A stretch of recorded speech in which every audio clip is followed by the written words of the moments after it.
The destruction of the Dassler family happened in a single second. It was 1943. The Allied forces were bombing Herzogenaurach.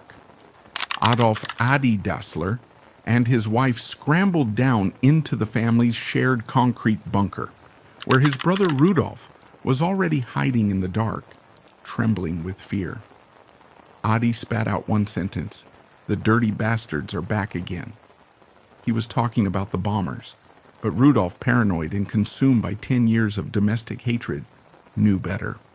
He looked at his brother in the dim light and decided instantly, he is talking about me. He believed Adi was calling him and his family dirty bastards. That 5-word sentence was the point of no return. They walked out of the bunker alive, but the brothers were dead. From that moment on, they were enemies. How two wives started a war. The Dassler fratricide was a spatial crime before it was a political one. The brothers did not hate each other from a distance. They hated each other from a distance of 0 meters. The family villa in Herzogenaurach was an architectural monstrosity designed to destroy relationships. It was a large 3-story structure that functioned less like a home and more like a vertical prison block. Christoph and Paulina, the parents, occupied the ground floor, acting as the wardens. Rudolf and his family occupied the upper level. Adi and his family occupied the middle. This layout created a forensic nightmare known as enforced intimacy. They shared a single bathroom. They shared a single kitchen. They shared the laundry lines in the garden. There was no privacy. Every bodily function, every argument, every moment of weakness was audible to the entire clan. The walls were thin. When Rudolf shouted at his children, Adi heard it. When Kata laughed, Friedel heard it. The villa became an acoustic echo chamber where minor irritations were amplified into existential threats. They could smell each other's cooking. They could hear each other's footsteps. This lack of territorial integrity triggered a primal biological aggression. Humans are territorial animals. By forcing 2 alpha males and their alpha wives into a single cage, the family created a sociological experiment guaranteed to end in violence. The equilibrium of this dysfunctional ecosystem was shattered in 1934. Adi Dassler committed the unforgivable sin of marrying an outsider. Kata Martz was not from the insular, gossip-filled village of Herzogenaurach. She was from the Pirmasens region, a shoe manufacturing hub. She was distinct. She was elegant.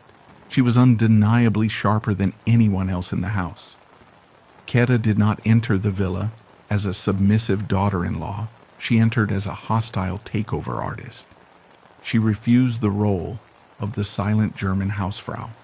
She demanded a seat at the table. She looked at the factory operations and saw inefficiency.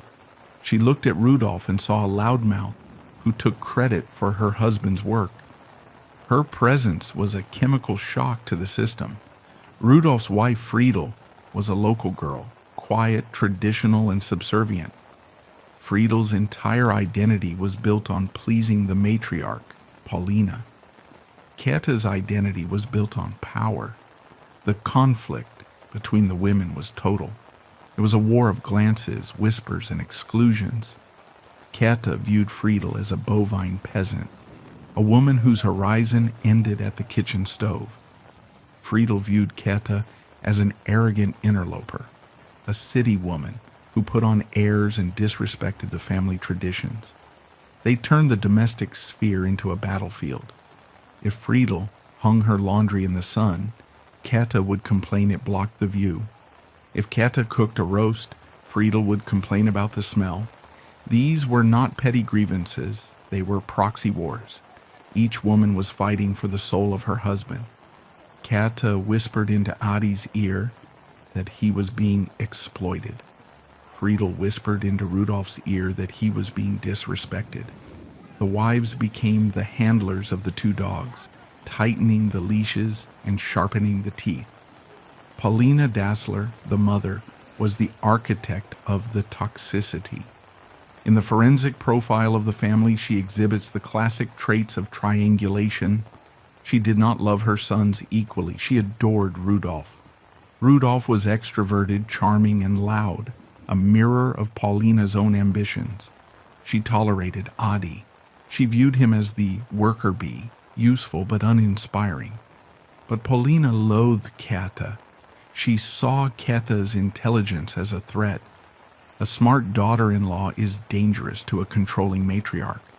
Paulina formed a strategic alliance with Friedel. Together they launched a campaign of psychological attrition against Kata. They criticized her parenting methods. They mocked her fashion choices. They spoke in the local dialect when she was in the room to exclude her. They weaponized food, giving the choice cuts of meat to Rudolf and the scraps to Adi. Adi saw this. He felt the humiliation of his wife daily, but he was a man of pathological passivity in social situations. He retreated into the workshop. He hid behind his shoelace. This silence infuriated Kata. She demanded defense. He gave her evasion. This dynamic forced Kata to become harder, colder, and more aggressive to survive. She realized she was alone in enemy territory. She stopped trying to win Paulina's approval and started trying to destroy Paulina's favorite son. She decided that if she couldn't rule the house, she would rule the factory. The rise of the Third Reich provided the family with new, lethal ammunition. Politics in the Dassler house was not about ideology, it was about leverage. Both brothers joined the NSDAP in May 1933. This was standard for German businessmen wanting to survive, but their internal commitment was vastly different, and the wives exploited this gap. Rudolf was a true believer. He loved the pageantry, the uniforms, and the rhetoric of strength. It appealed to his vanity. He became a recognizable figure in the local party hierarchy. Adi was a pragmatist. He joined because the Wehrmacht needed boots. He cared about sports, not race laws. In the villa, Friedel used Rudolf's party status as a bludgeon. She implied that Rudolf was the patriot and Adi was the parasite.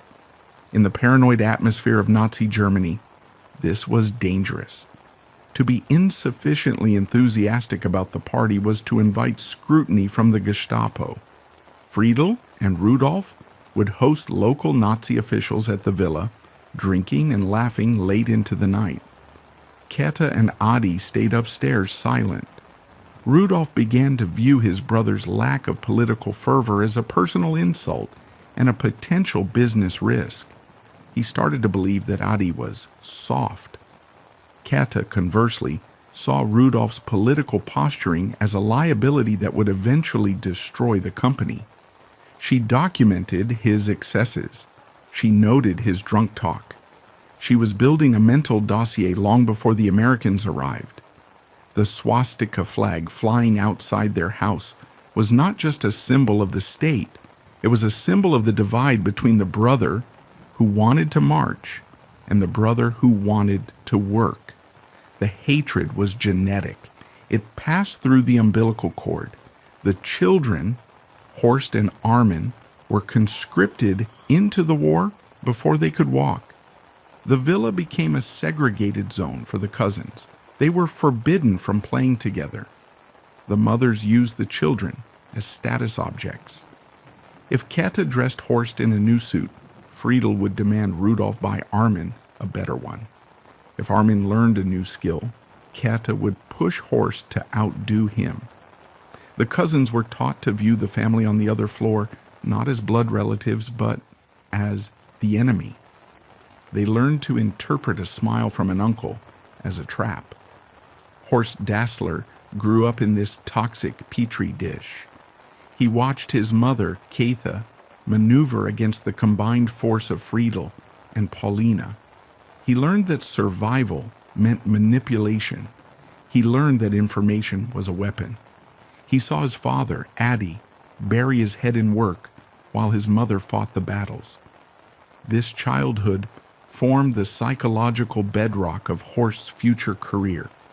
He became the man who would later bribe FIFA officials and manipulate the Olympics because he had been raised in a house where bribery and manipulation were the only ways to get dessert. He didn't learn sportsmanship in Herzogenaurach. He learned total war. Beneath the screaming and the silence, a brutal economic reality festered. The factory was the only source of income for everyone. As the war approached, resources became scarce. Leather was rationed. Workers were drafted. The pressure on the business was immense. Keta Martz began to audit the family. She realized that Rudolf was an economic drain. He spent money on cars, on suits, on party functions. He was the face, but he consumed more than he produced. Adi and Kata were the engines of production. Kata began to resent that her husband's genius was funding Rudolf's lifestyle. She started to cut Rudolf out of the decision-making loop. She hid designs. She intercepted mail. She made unilateral decisions about raw materials. Rudolf felt this loss of control viscerally. He was the elder brother. By German tradition, he should be the leader, but he was being castrated by his sister-in-law. He saw Adi's silence not as passivity, but as complicity. He believed Adi and Kata were conspiring to steal his birthright. And he was right. They were. They had decided that the company could not survive two heads. One had to be cut off. The wives' war shifted from a battle for respect to a battle for survival. It became a zero-sum game. The villa was too small for two fortunes.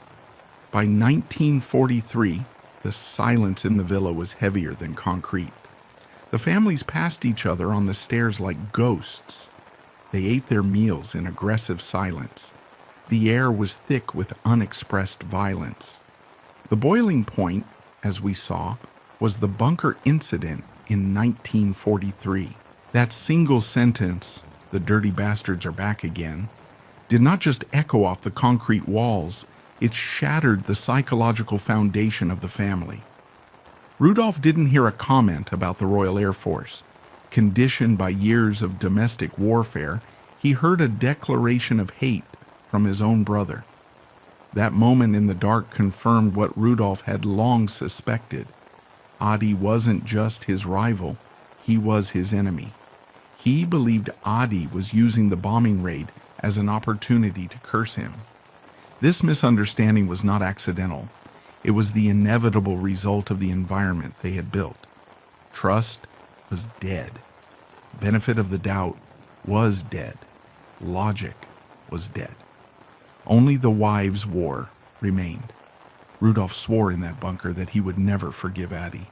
He believed Adi had brought bad luck, that Adi wanted him dead, that Adi was the enemy. When they climbed out of the bunker, the factory was still standing, but the family was rubble. The fracture was complete, sending a brother to prison. The Third Reich did not end with a bang in Herzogenaurach. It ended with the grinding of gears. On April 16, 1945, the tanks of the U.S. Third Army rolled into the cobbled streets of the village. For the Dassler family, the arrival of the Americans was not a liberation. It was a forensic audit of their survival instincts. The Nazi regime they had served for 12 years had evaporated overnight. The swastika flags were burned. The portraits of Hitler were buried in the garden. Now the brothers faced a new reality where their value was no longer measured by their loyalty to the party, but by their utility to the conquerors. The Dassler villa was immediately requisitioned. The American officers looked at the sprawling mansion on the hill and decided it would make a perfect headquarters. They moved in, boots muddy from the battlefield, displacing the family into the servant quarters and the gatehouse. This forced proximity to the enemy revealed the final fatal divergence between the brothers. Rudolf Dassler, the true believer, was paralyzed by the psychological collapse of his idol. He viewed the Americans with a mixture of fear and sullen resentment. He was a man whose entire identity was tied to a defeated ideology. He had no language for this new world. Adolf Adi Dassler, however, underwent an instant metamorphosis. Guided by the Machiavellian intelligence of his wife Kata, Adi realized that the Americans were not just soldiers, they were customers. He saw that they played baseball, he saw that they played basketball, he saw that they loved sports. Adi did not mourn the death of National Socialism. He immediately pivoted to the capitalism of the occupation. While Rudolf sat in the dark, stewing in his humiliation, Adi and Kata were in the kitchen, charming the officers. Kata Martz played the role of her life during these weeks. She understood that in the chaos of occupation, personal relationships were the difference between survival and imprisonment. She befriended the American commanders. She cooked for them. She facilitated their comfort in the villa. But the master stroke was the shoe. Adi produced a pair of track spikes and presented them to a high-ranking officer. He explained through broken translation and pantomime that he was not a Nazi munition maker, but a humble shoemaker who had shod Jesse Owens in 1936. This was a brilliant act of historical editing. Adi conveniently omitted the years spent manufacturing the Panzerschreck anti-tank weapons in his factory. He omitted the French forced laborers. He presented himself as a man of science and sport, a victim of circumstance. The Americans, tired of war and eager for souvenirs, bought the lie. They loved the shoes.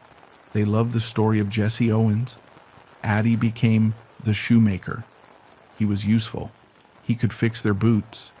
He could make gifts for them to send home. This charm offensive created a protective membrane around Adi and Kata. They were no longer enemies. They were local assets. Rudolf watched this transformation with disgusted disbelief. From his vantage point in the cramped quarters he had been banished to, he saw his brother serving drinks to the men who had bombed their town. He saw Kata laughing with the officers. To Rudolf's rigid, fanatical mind, this was treason. He saw it as proof of Adi's lack of spine, but forensically it was proof of Adi's superior adaptation. In the Darwinian environment of 1945, the rigid oak breaks, but the willow bends. Rudolf was the oak, rotting from the inside. Adi was the willow, bending toward the new source of light. The Americans were not just there to relax. They were there to purge. The Counterintelligence Corps began the process of denazification. They set up tribunals to identify, arrest, and punish high-ranking Nazi officials and war profiteers. The Dassler factory was a prime target. It had produced weapons. Both brothers were party members. The CIC opened a file on the Dassler brothers. The investigators began to ask questions around the town. Who was the real Nazi? Who ran the factory? Who treated the workers badly? In a small town like Herzogenaurach, information is currency, and the Dassler employees were eager to spend it. But the narrative that emerged was not random. It was curated. Kata Dassler had spent years building loyalty among the key foremen and administrative staff. Rudolf, with his loud mouth and imperious management style, had made enemies. The whispers that reached the ears of the CIC officers began to paint a specific picture. Rudolf was the ardent Nazi, the speechmaker, the true believer. Adi was the quiet craftsman who just followed orders to save his business. Rudolf sensed the net tightening. He was interrogated multiple times. He tried to defend himself by pointing out that Adi was also a member, that Adi ran the factory floor where the weapons were made.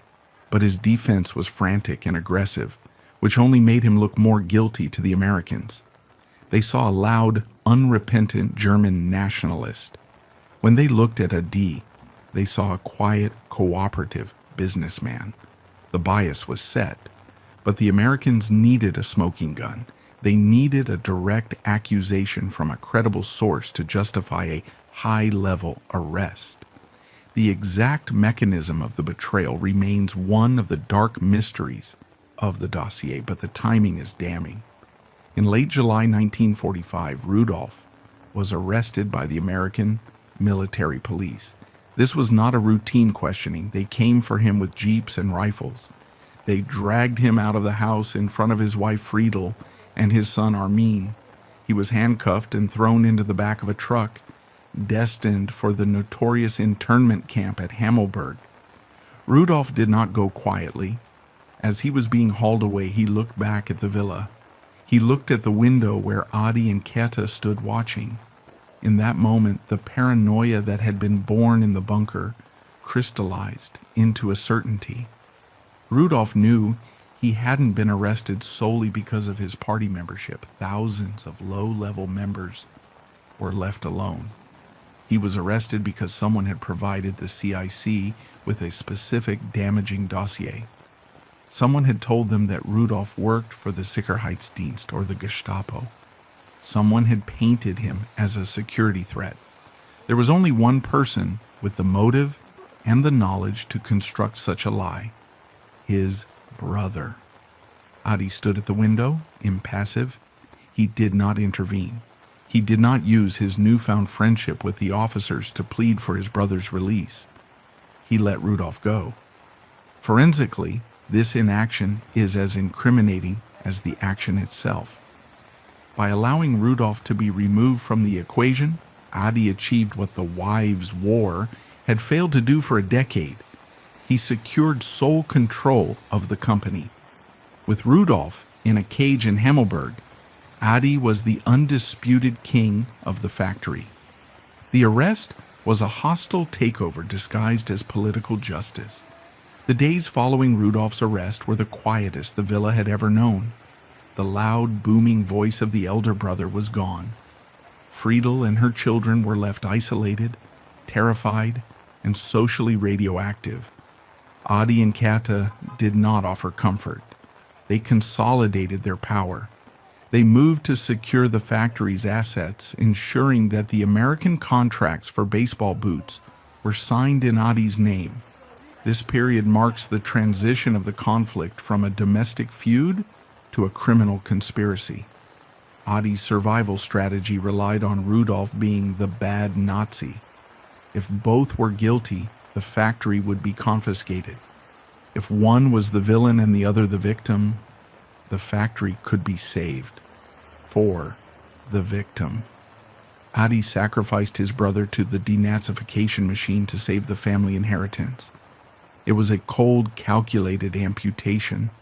Rudolph sat in the back of the truck, bouncing over the cratered roads of Germany, heading towards starvation and disease in the camp.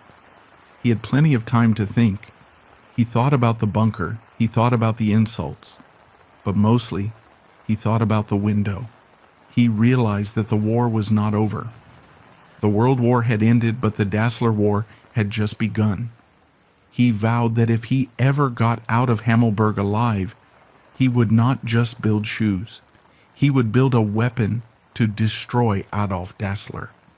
The Judas betrayal had been committed, and the price would be paid in a blood feud that would outlast them both.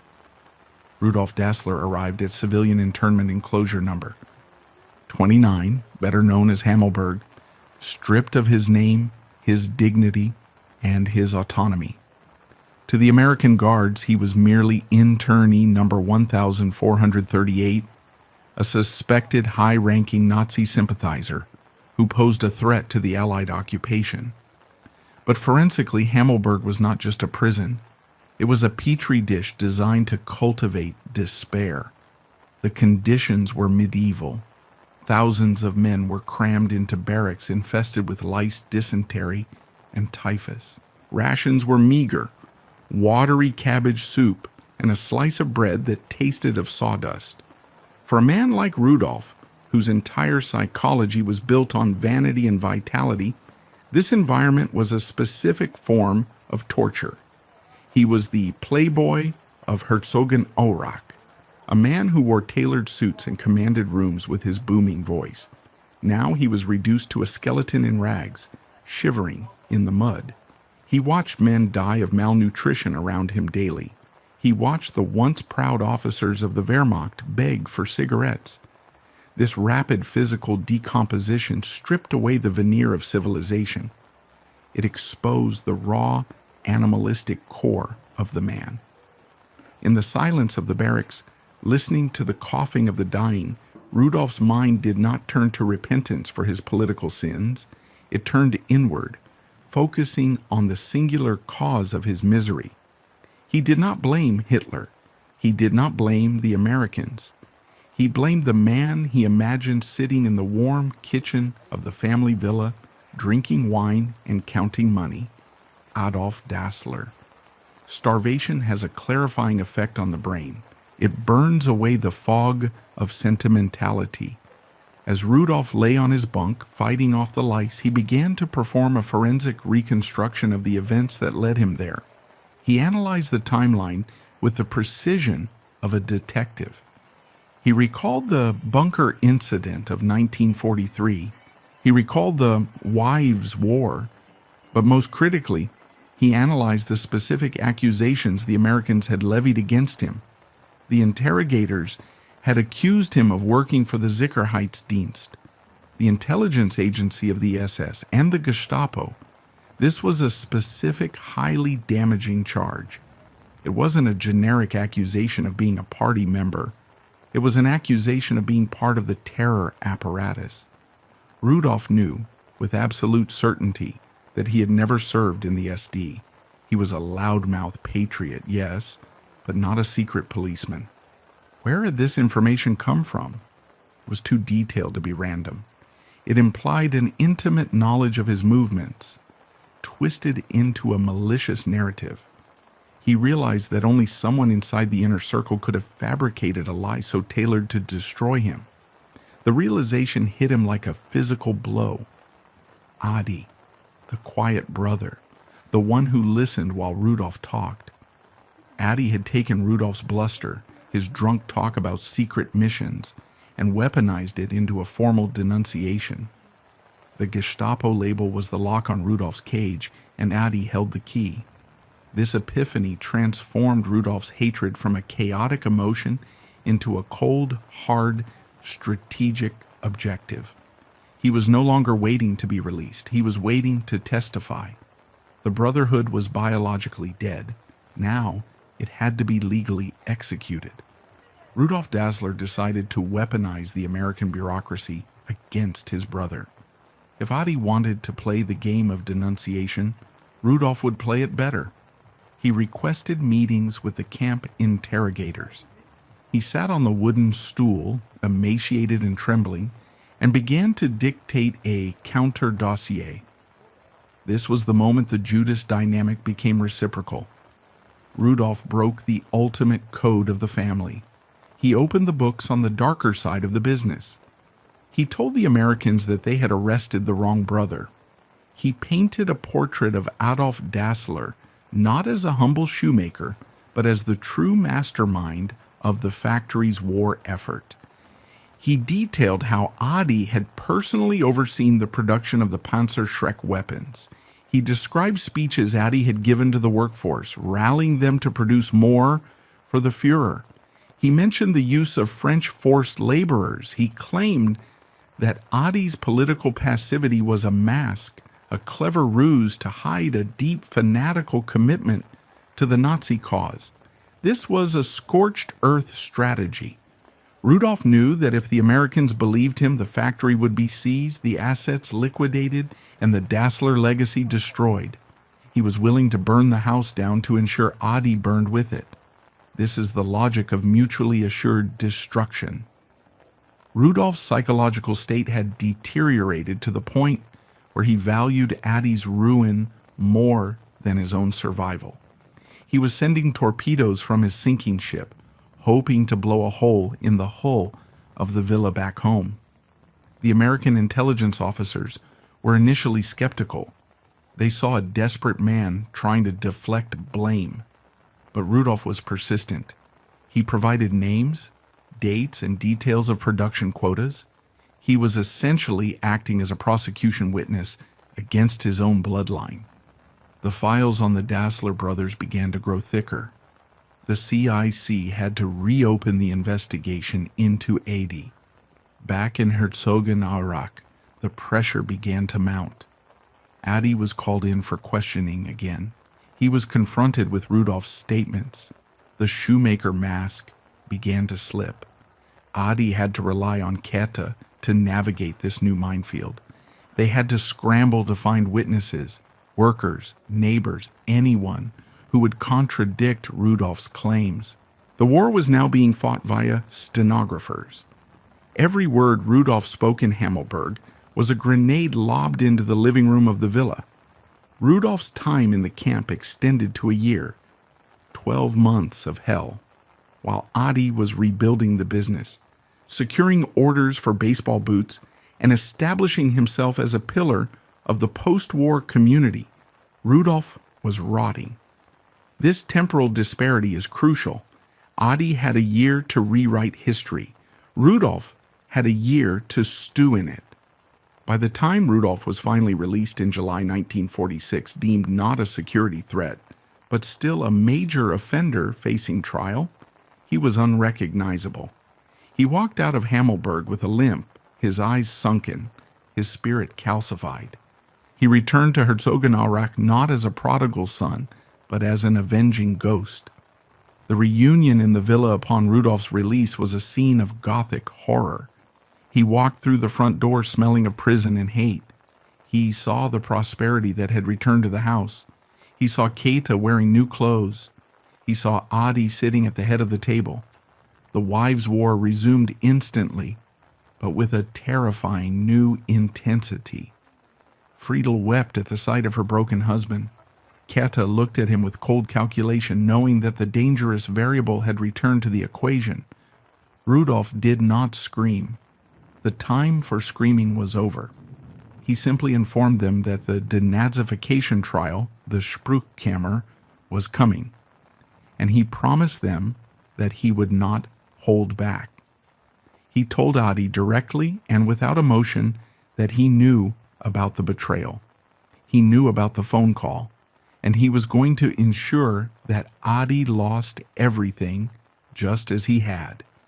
The prisoner of Hammelburg had been released, but he had brought the prison walls home with him. He was about to turn the denazification court into a gladiatorial arena, where the prize was the factory and the penalty was total social annihilation. By 1946, the war between Adolf and Rudolf Dassler had moved from the private hell of the villa to the public spectacle of the Spruchkammer, the denazification tribunals established by the Allied forces. These were not ordinary legal proceedings.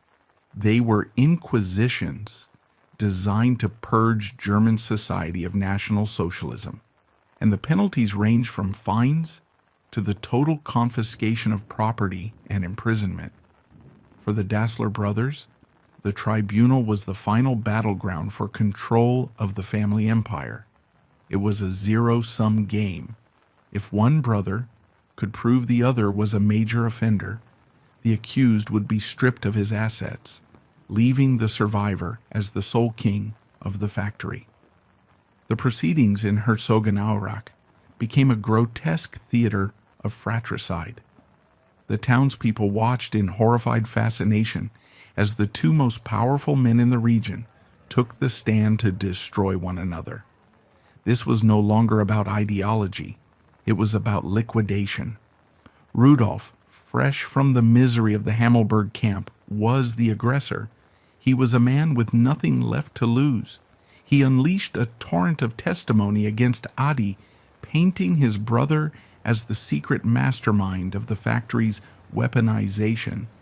He detailed the production of the Panzerschreck rocket launchers. He claimed Adi had voluntarily stopped making shoes to support the war effort. He argued that Adi's quiet demeanor was a mask for a fanatical devotion to the Wehrmacht's victory. Rudolph's strategy was simple. If I go down, he comes with me. He was trying to pull the roof of the factory down upon his brother's head. Adi Dassler, typically introverted and conflict-averse, was forced to defend his life's work. But he did not fight alone. He had Kata. While Rudolf fought with the blunt force of anger, Kata fought with the precision of a surgeon. She understood that the tribunal did not care about the truth as much as it cared about perception. She orchestrated a brilliant, cynical defense strategy that relied on maximizing the contrast between the brothers. Kata mobilized the workforce. This was her masterstroke. She knew that Rudolf was feared by the employees. He was loud, demanding, and imperious. Adi, however, was respected as a craftsman. Kata went from house to house collecting signed affidavits from the workers. These documents painted a carefully curated picture. Adi was the benevolent protector who kept the workers safe from the draft. Rudolf was the fanatical Nazi speechmaker who threatened them. She found a Jewish supplier who testified that Adi had treated him decently. She found the town's mayor to testify that Adi was apolitical. Rudolf watched helplessly as his own former employees took the stand against him. He saw the loyalty he thought he commanded evaporate. The forensic reality was that Adi had bought their loyalty with bread and stability during the war, while Rudolf had only offered rhetoric. The testimony was devastating. It shifted the tribunal's focus from the actions of the factory to the character of the men. Adi was successfully framed as the good German, caught in a bad system. Rudolf was framed as the bad Nazi who drove the system. The judgment, when it finally came in 1948, was the death knell for the partnership. The tribunal issued a verdict that was surgically asymmetrical.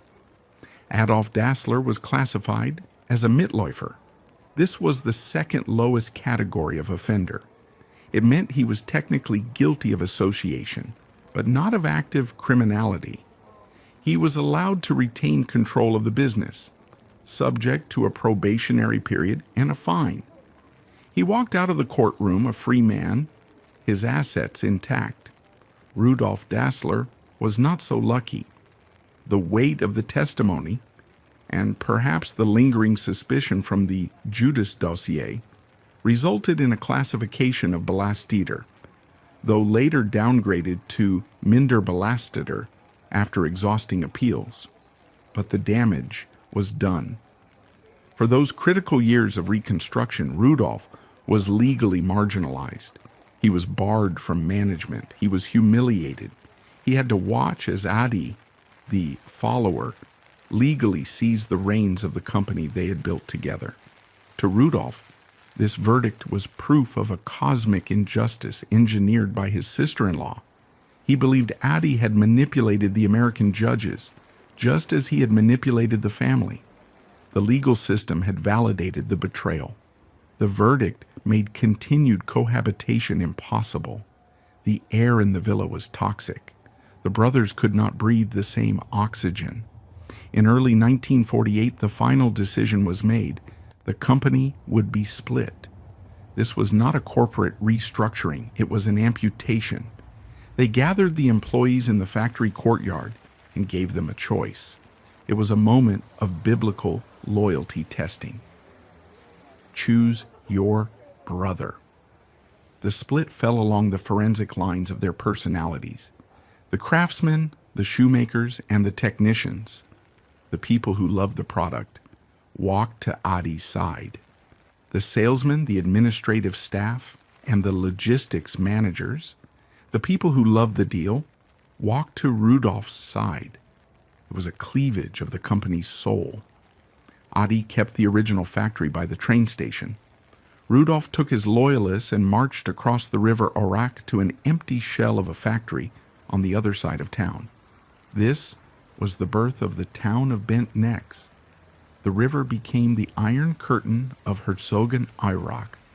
On one side was Adi's new company, registered initially as Adidas and then quickly changed to Adidas. On the other side was Rudolf's company, registered as Ruda, which he soon rebranded to the more athletic Puma. The separation was absolute. The brothers never spoke again. They refused to be in the same room. If they were invited to the same wedding, one would decline. The hatred was institutionalized. It wasn't just two companies, it was two warring tribes, each with its own pubs, its own butchers, and its own football teams. The creation of Adidas and Puma was not a triumph of capitalism. It was a monument to unresolved trauma. The competition that followed was driven by a pathological need to destroy the other. Adi didn't just want to sell shoes, he wanted to bankrupt Rudolf. Rudolf didn't just want market share, he wanted to see Adi humiliated. They spent the next 30 years building global empires fueled by the dark energy of the Judas dossier. Käthe Dassler stood by Adi's side, the victorious queen of the partition. She had saved her husband from prison and secured his legacy, but the cost was the total destruction of the family unit. The parents, Christoph and Paulina, were forced to choose sides. The town of Herzogenaurach became a microcosm of the Cold War, divided by a river of resentment. The denazification guillotine had fallen, severing the bond of blood. The brothers were now free to conquer the world of sports, but they would do so as ghosts, haunted by the memory of the bunker, the betrayal, and the unforgivable sin of survival. The brutal civil war of Adidas versus Puma. By 1948, the forensic map of Herzogenaurach had been redrawn. It was no longer a Bavarian market town. It was a dual-state psychological war zone. The river Aurach, a small, unassuming stream, was transformed into an insurmountable geopolitical border, the Iron Curtain of the footwear industry. To the north of the river lay the fortress of Adolf Dassler, the Adidas factory. To the south lay the stronghold of Rudolf Dassler, the Puma factory. This geographical split was absolute. It was not just a matter of logistics, it was a matter of allegiance. The partition of the brothers necessitated the partition of the population. The townspeople were forced to choose sides not based on skill, but on loyalty. If you worked for Adi, you lived in the north, you drank in the Adidas pubs, and you bought your meat from the Adidas butcher. If you worked for Rudolf, you stayed in the south, frequented the Puma taverns, and bought your bread from the Puma baker. Crossing the river was seen as an act of espionage or treason. The forensic reality of Herzogenaurach in the 1950s was that of a civil war without guns. The social fabric was torn apart by the two factories, which acted as feudal lords, demanding total fealty from their serfs. The brothers had successfully externalized their internal hatred, infecting the entire nervous system of the community. This tribalism gave rise to a unique sociological pathology that earned Herzogenaurach its infamous nickname, the town of bent necks. In any other town in Germany, when two people met on the street, they would look each other in the eye and say, "Guten Tag." In Herzogenaurach, the gaze was inextricably drawn downwards. Before speaking, a citizen would instinctively look at the other person's feet. They were checking the brand. This bent neck reflex was a survival mechanism. It was a forensic IFF system. If an Adidas worker was caught talking to a Puma worker, it could mean termination. If a young man from a Puma family started dating a girl from an Adidas family, it was a scandal akin to Romeo and Juliet, often resulting in disownment. The shoes became the uniform of the faction. To wear the wrong stripes in the wrong pub was to invite a brawl. The brothers had managed to weaponize fashion. They turned leather and rubber into gang colors. The psychological stress of this constant vigilance created a town of paranoid introverts, where every social interaction was preceded by a forensic audit of the footwear. The divide extended beyond commerce into the spiritual and political realms. Forensically, we can see how the brothers aligned themselves with opposing cultural institutions to solidify their power bases. Adi Dassler, the quiet craftsman, aligned Adidas with the local Catholic Church and the conservative CSU party. Adidas was presented as the brand of order, tradition, and technical perfection. Rudolf Dassler, the flamboyant salesman, aligned Puma with the more liberal, working-class ethos, and often the SPD. Puma was the brand of rebellion, speed, and aggression. This alignment meant that even God was drafted into the feud. There were rumors of Puma priests and Adidas priests. The funeral homes were segregated. Even in death, the townspeople were expected to be buried in the soil of their faction. The brothers had achieved a total colonization of daily life. They provided the jobs, they provided the identity, and they provided the enemy. It was a closed loop of loyalty that ensured the war would continue long after the factory whistles blew. The Cold War between the factories was fought with spies. Both Adi and Rudolf were paranoid to the point of clinical obsession. They believed correctly that the other was trying to steal their secrets. The Stammtisch became the front line of industrial espionage. Waitresses were paid to listen to conversations. Disgruntled employees were bribed to smuggle out blueprints or prototypes in their lunchboxes. Rudolf was particularly aggressive in this shadow war. He knew that Adi was the superior innovator, the technical genius. Rudolf's strategy was to infiltrate and copy. He maintained a network of informants on the north side of the river. Adi, in return, turned the Adidas factory into a fortress.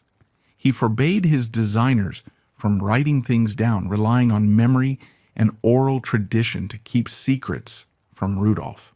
He would test new shoes in the dead of night, running through the forest to avoid Puma binoculars.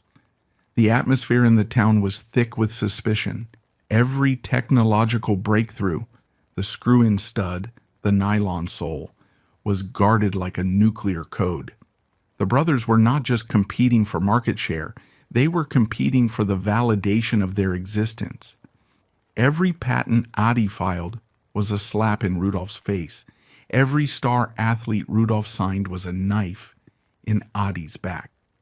The river Aurak flowed silently between them, but it carried the toxic runoff of a brotherhood that had poisoned the well. In the forensic timeline of the Dassler feud, the summer of 1954 stands as the decisive pivot point. West Germany was preparing for the World Cup in Switzerland, a tournament that would serve as the nation's rehabilitation on the global stage. The German national coach, Sepp Herberger, was a pragmatic man who needed equipment. His first stop was not Herzogenaurach North, but Herzogenaurach South. He went to Rudolf Dassler. Herberger and Rudolf had a pre-existing relationship. Puma seemed the logical choice, but Rudolf committed a fatal error of arrogance. When Herberger asked for financial support and a specialized shoe design for the team, Rudolf scoffed. He was a salesman of the old school. He believed that the privilege of wearing Puma was payment enough. He refused to pay the coach or bow to his demands. He viewed the transaction as a favor he was granting, not a partnership he was building. This moment of hubris was the commercial equivalent of suicide. Herberger, insulted and empty-handed, crossed the river Aurak. He went to Adi Dassler. Adi did not scoff. He listened. He saw the forensic opportunity that Rudolf had missed. Adi knew that the World Cup wasn't just a game. It was a global billboard. He opened his workshop to Herberger. He didn't just offer shoes. He offered a technological revolution. He promised Herberger a secret weapon that would neutralize the superior skill of the Hungarian Golden Team. That weapon was the screw-in stud. The screw-in stud was not entirely Adi's invention. Patents existed elsewhere, but he was the one who perfected it for the battlefield of Bern. The concept was simple yet forensically devastating. Standard football boots had fixed leather studs. If it rained, the field became a swamp, and the players became heavy and sluggish.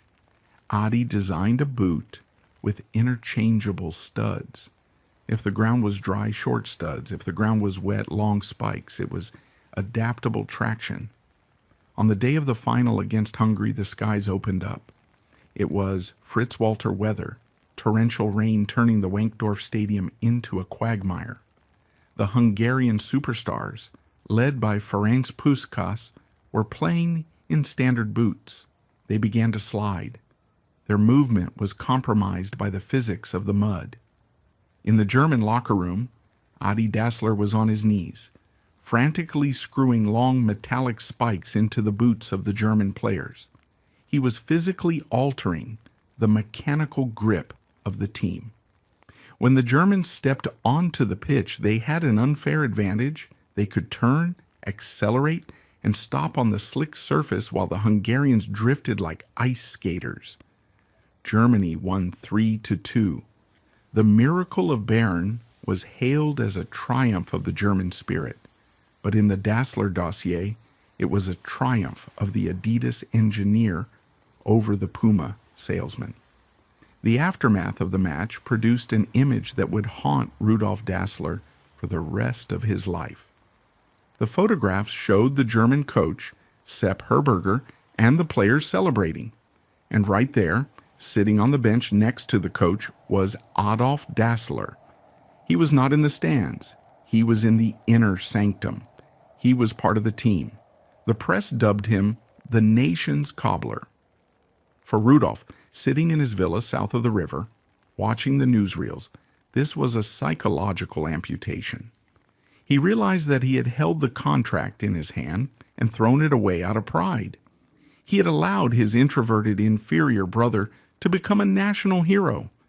The Adidas brand exploded overnight. It became synonymous with winning.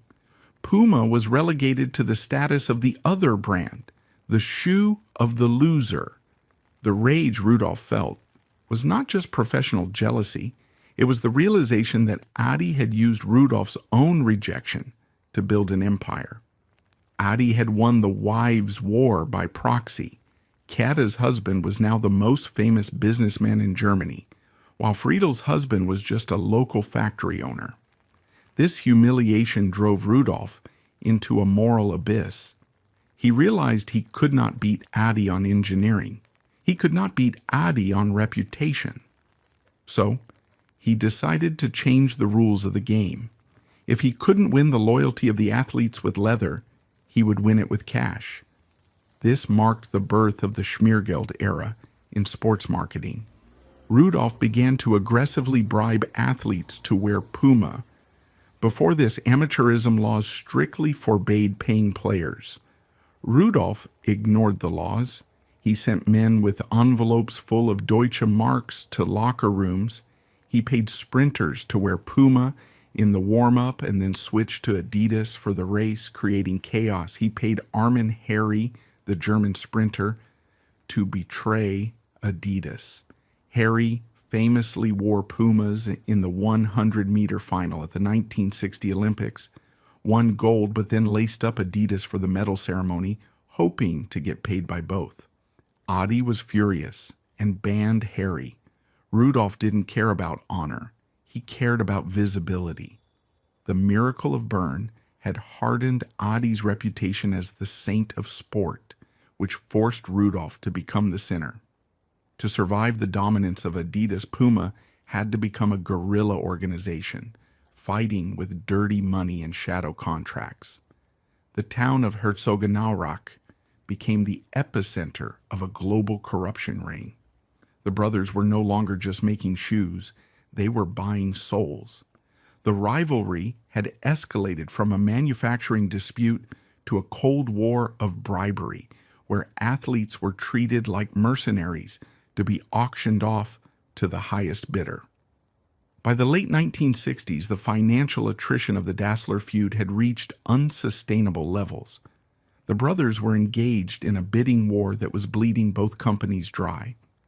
Every time a star athlete emerged, be it Muhammad Ali, Joe Frazier, or Franz Beckenbauer, Adi and Rudolph would descend upon them with briefcases full of cash, driving the price of sponsorship into the stratosphere. They were cannibalizing their own profits to deny the other a victory. This economic madness forced a rare moment of détente in 1970. The subject was Pelé, the Brazilian god of football. Both brothers recognized that Pelé was the nuclear option. To sign him would cost a fortune, potentially bankrupting the winner. The bidding war alone would destroy the market rates for every other player. So in a secret meeting, likely brokered by their sons, Horst and Armin, Adolf and Rudolf agreed to the Pelé Pact. It was a non-aggression treaty. They swore a blood oath that neither company would sign Pelé. They would let him wear a neutral brand or old boots, but they would not touch him. It was the only rational decision they had made in 20 years. It was a ceasefire based on the logic of mutual survival. But forensically, a treaty signed by a Dassler is worthless if it stands in the way of humiliating the brother. The pact held for months, but the temptation was too great for the Puma faction. Rudolph's son, Armin Dassler, was now a driving force in the company, and he had inherited his father's burning need for validation. He saw the Pelé Pact not as a safety measure, but as a shackle. While Adi Dassler respected the agreement, believing that honor still had a place in business, the Puma side began to conspire in the shadows. They dispatched an agent, Hans Henningsen, to the Brazilian training camp in Mexico before the 1970 World Cup. Henningsen was a master of the dark arts of sports marketing. He didn't approach Pelé with a contract initially.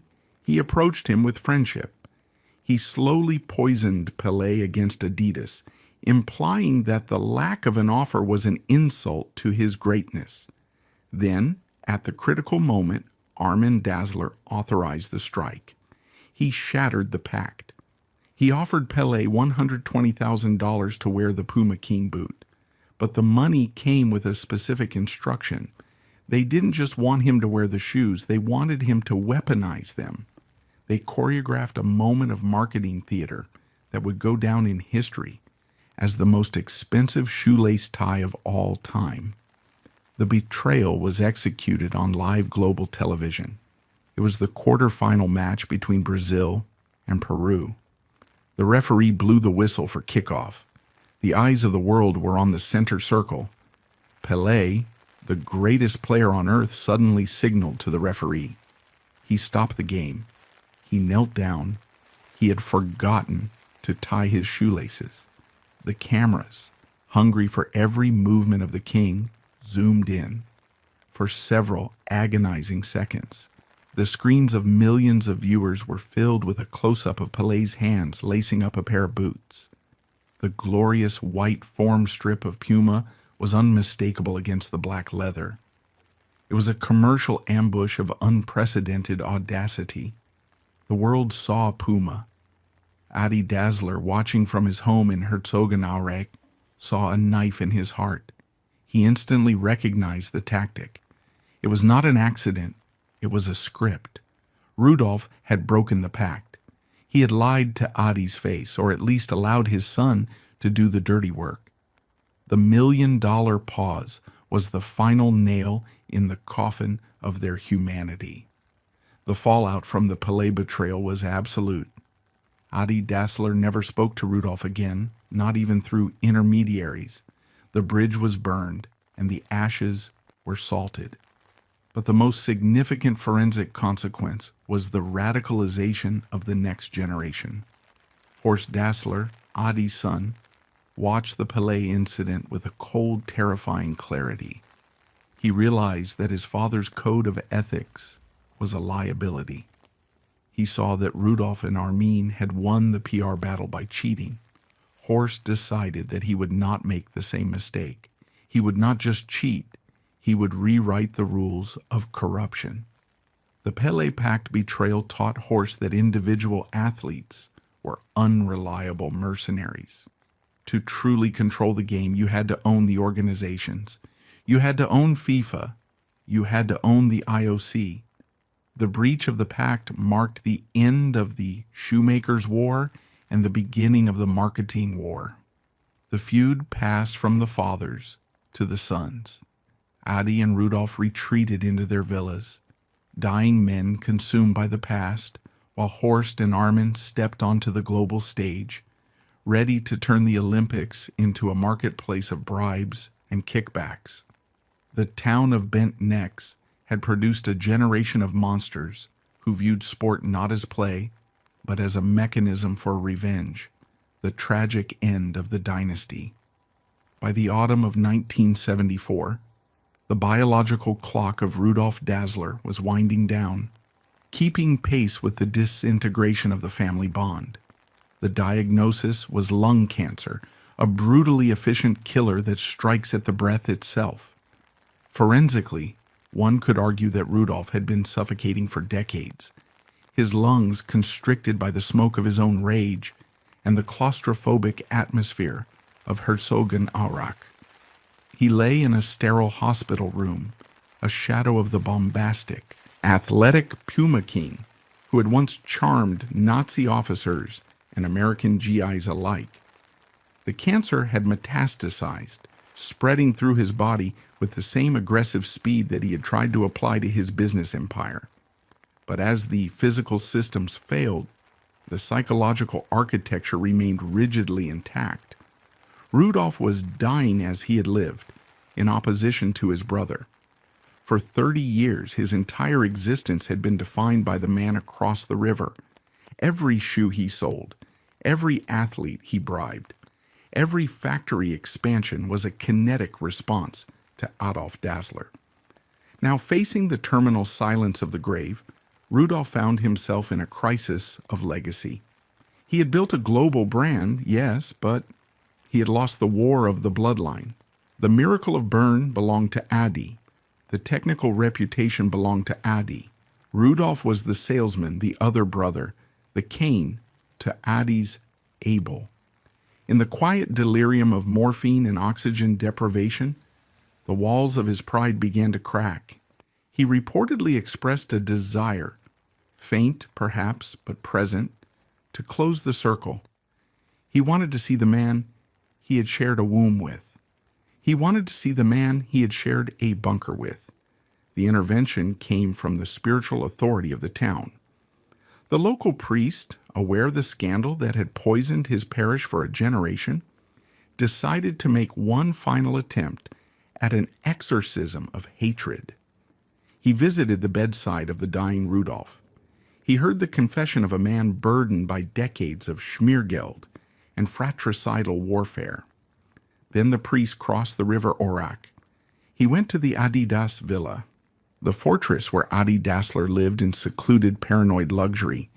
This moment represents the final moral crossroads of the Dassler dossier. The priest sat with Adi and conveyed the message: Rudolf is dying.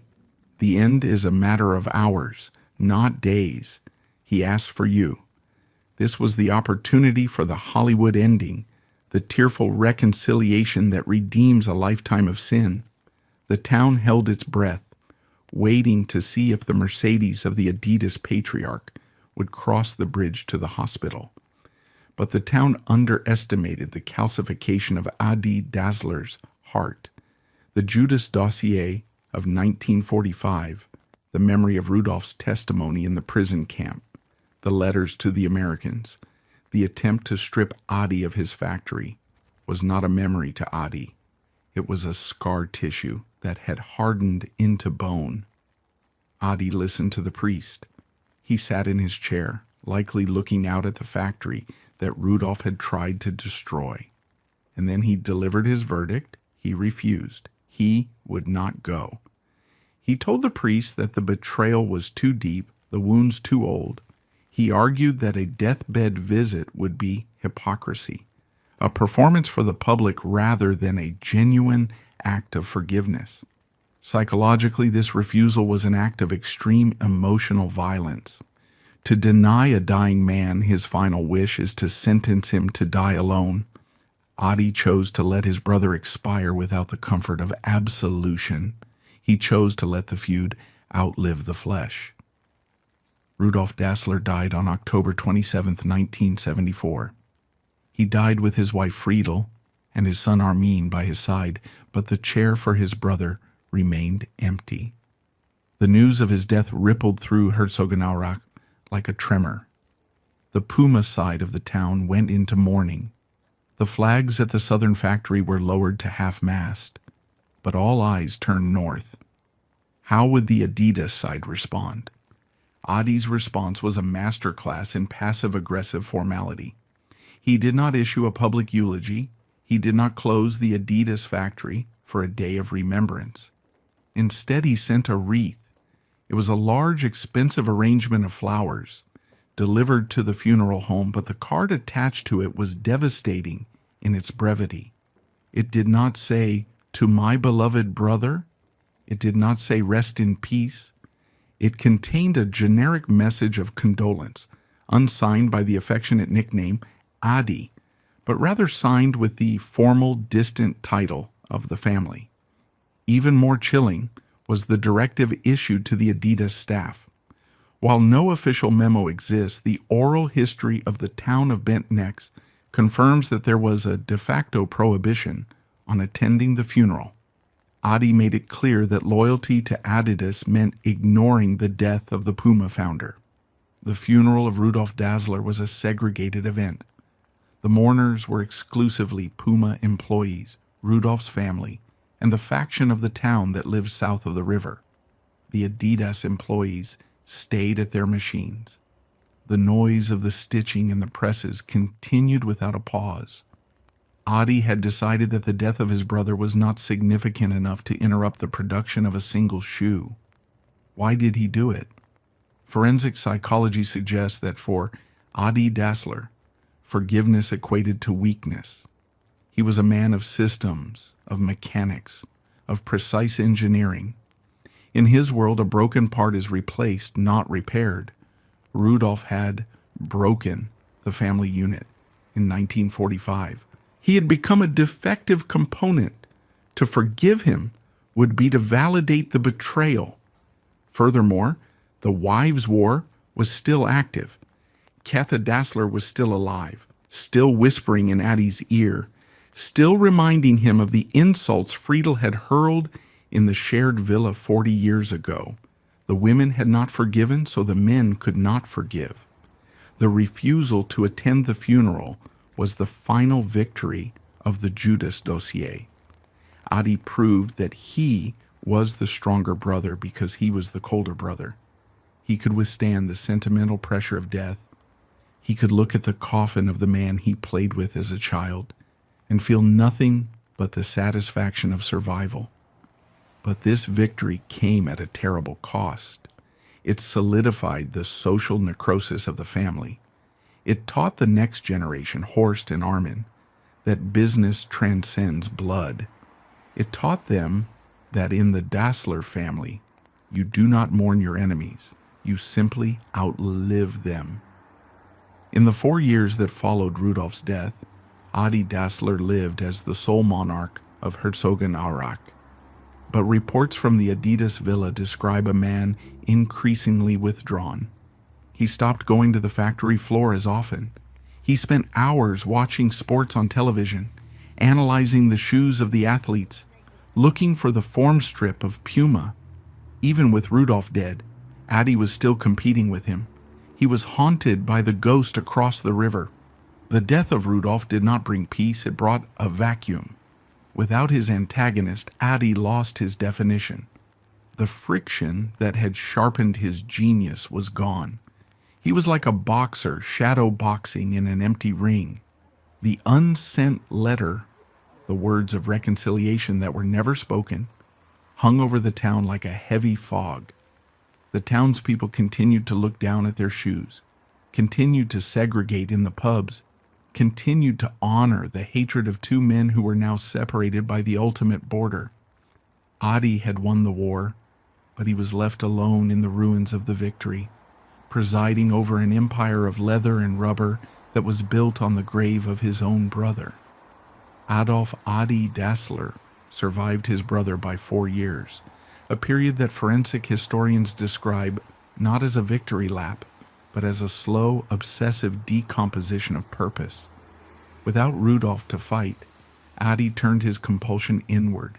He became a ghost in his own factory.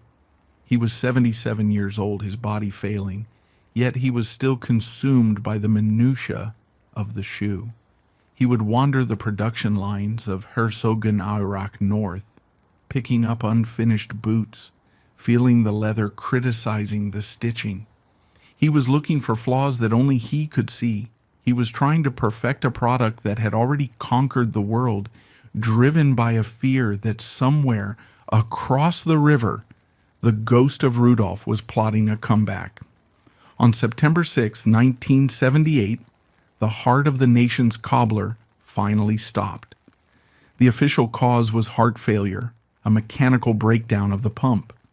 But in the context of the dossier, it was the exhaustion of a man who had spent 60 years in a state of hypervigilance. He died wealthy, celebrated, and surrounded by the trophies of the Miracle of Bern and the Olympics.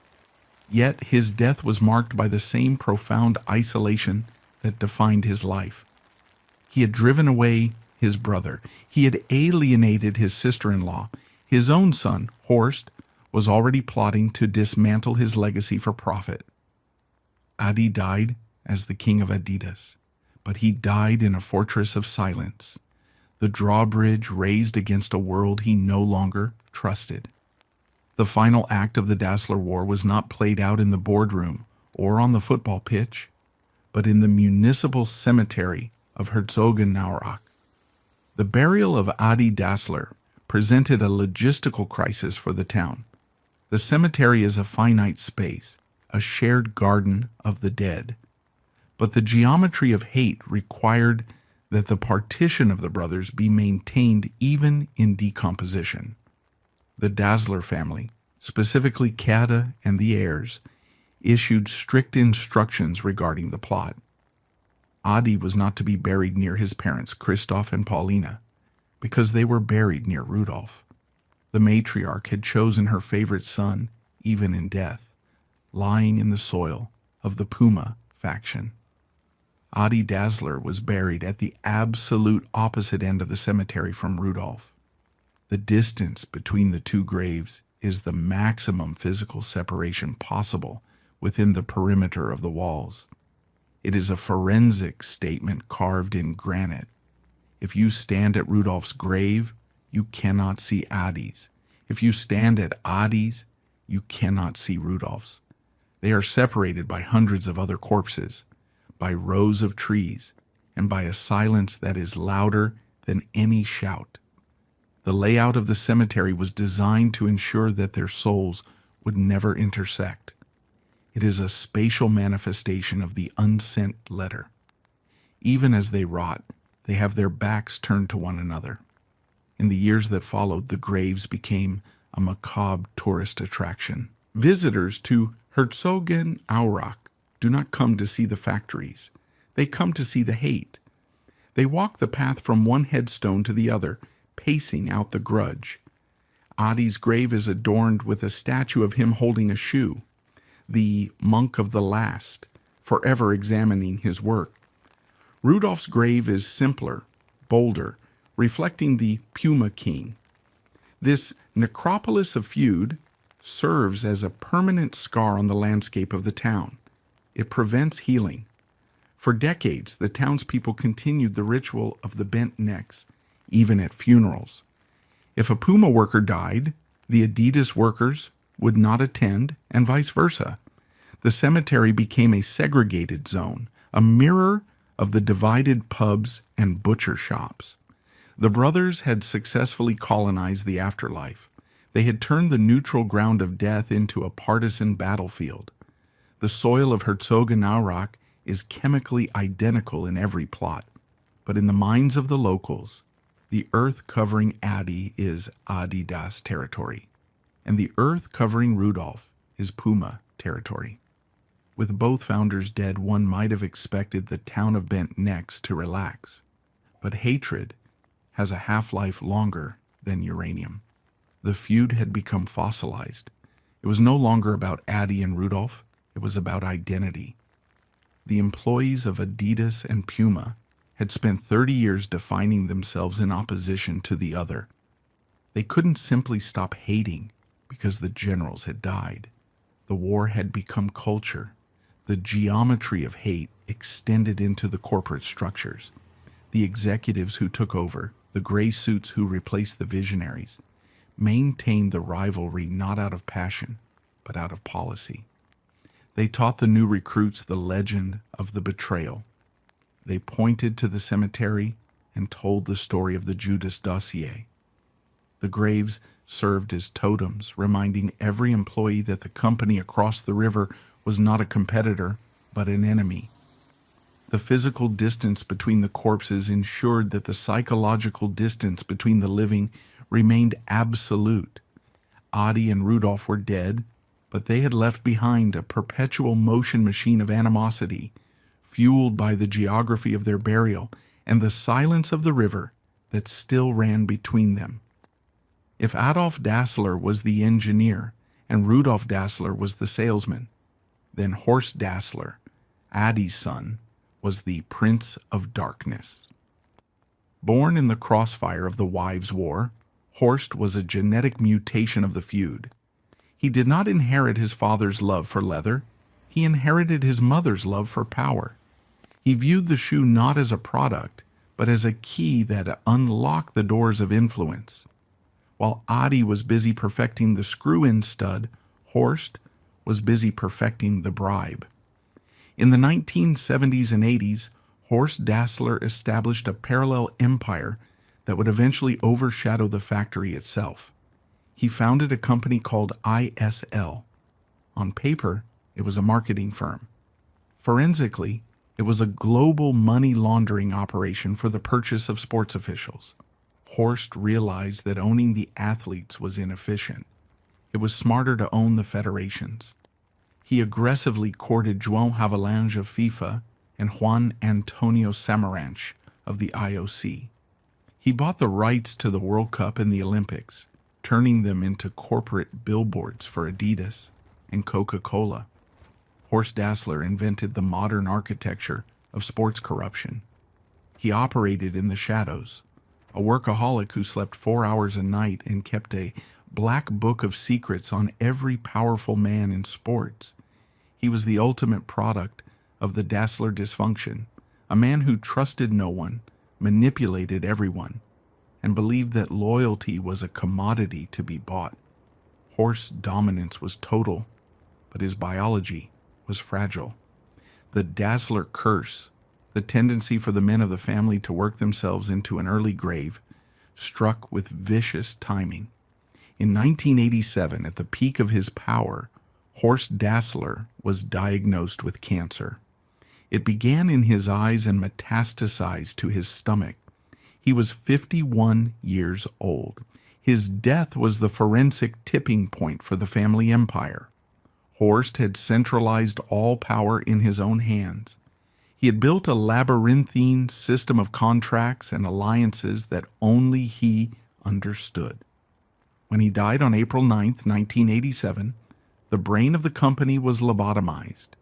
He left behind a vacuum that his sisters and his children could not fill. The Dassler women, Adi's 4 daughters, had been raised in luxury but excluded from the dark arts of the business. They inherited the shares, but they did not inherit the ruthlessness. Without the Prince of Darkness to terrify the competition and bribe the regulators, Adidas began to bleed.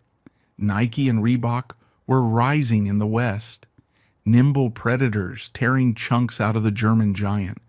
The family fell into internal squabbling, repeating the cycle of the 1940s, but this time without the competence to back up the arrogance. By 1990, the situation was terminal.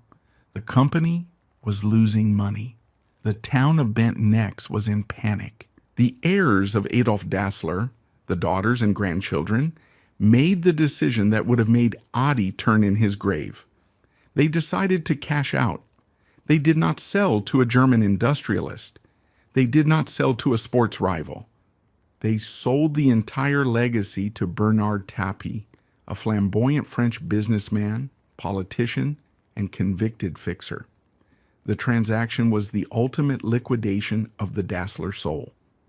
The family sold Adidas for approximately 1.6 billion francs, a pathetic sum for the most iconic brand in sports history.